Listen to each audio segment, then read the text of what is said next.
Check out this clever way Johnny Marr outlines the chord changes to the verse of his song, Hi Hello.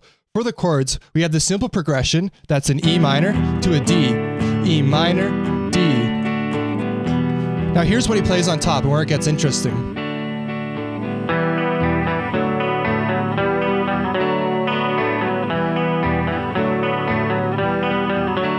Maybe this seems innocuous to you. What's so special about this? Well, here's what caught my attention.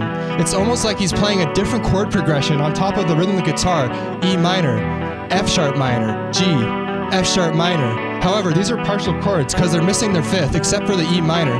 So if we were to spell out those chords completely, this is what we get.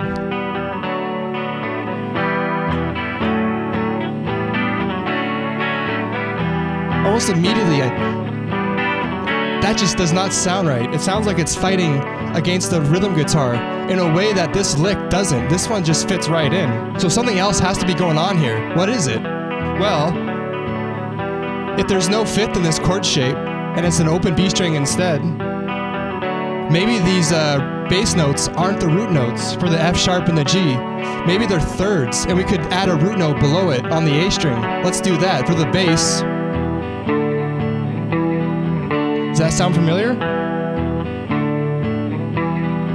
Well, let's add the full chord here to this bass line and we get this.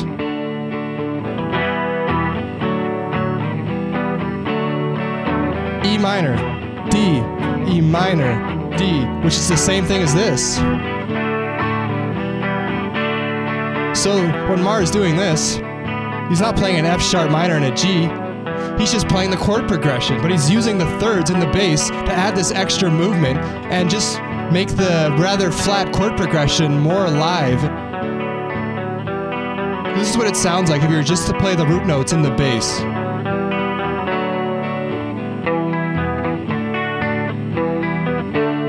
To me, this doesn't sound as interesting at all. It's fine, I guess, but this just sounds way more involved. And it has more harmonic interest, I feel like. And I love how much this just sits in so naturally with the chord progression, even though it's pretty much an F sharp minor and a G, but it just doesn't fight with the chords like the F sharp minor and the G did.